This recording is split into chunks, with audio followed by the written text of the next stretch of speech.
Good morning, everyone. It's very cold here in South Africa, and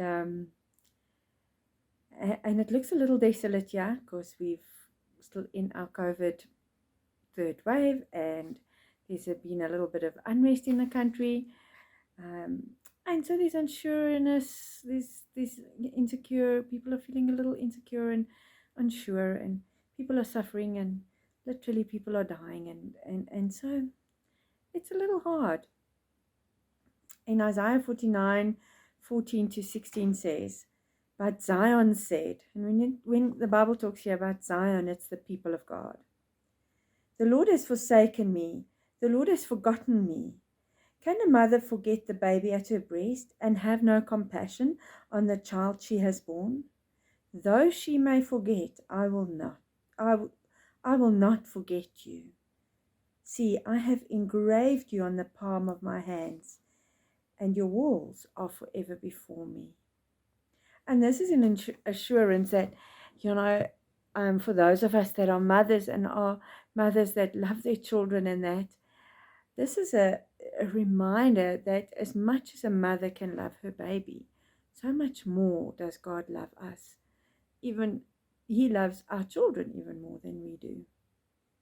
And He provides for them, and He gives to them, and He does what He can for them.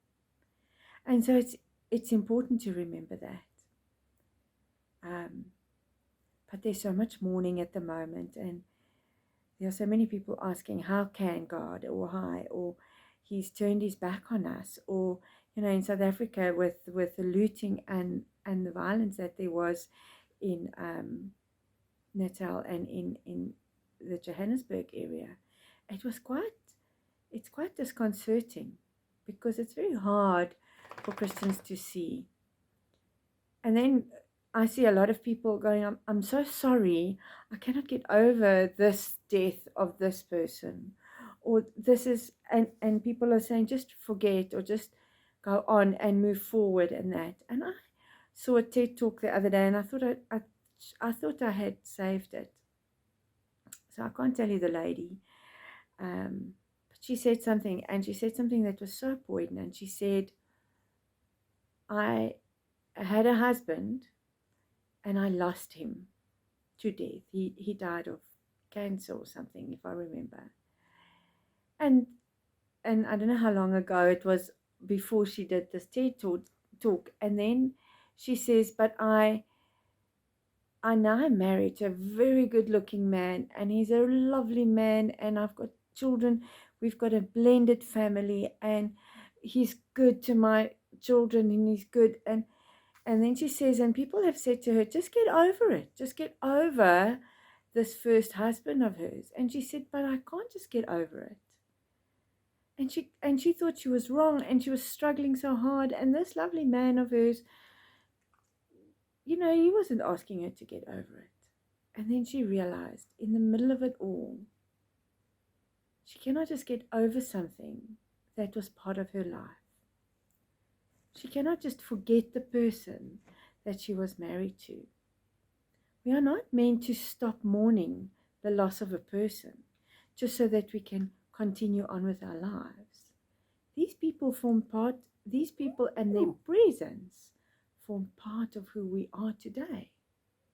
So missing your mother that had passed years ago, mine's been gone for, I'm not sure now, 3 or 4 years. My father's been gone for longer than, I was 14. Can't do the math, but almost 30 years, maybe more. And there's days that I miss him still, and I would love to show him my daughters, who I think are fabulous and awesome.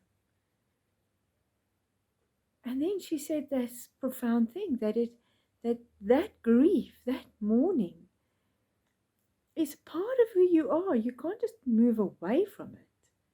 You mourn that person and that place. You don't have to get over it. It's part of you. And the other thing is, the thing that I love about it is, at least I have people in my life that I can mourn. It means I loved, and I cared for, and I respected, and I had relationship with. So those of you who are mourning, and there seems to be at this time so much more than what there ever has been, like at a wartime. For those of you that are mourning and cannot forget your mother or your father or your sister or your brother or your cousin or your friend or whoever that has passed now recently or before, excuse my dog, that has passed now recently or before,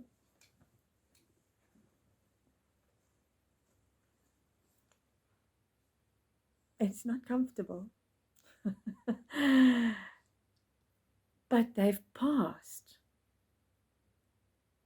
Don't let it not be part of you anymore. They are part of you. And they loved you. And that was your gift from God. So think about it and embrace that which you are mourning and sad about. Know that it is part of you. And that's one way of living with it, not moving past it. Have a wonderful day, and we'll speak again tomorrow.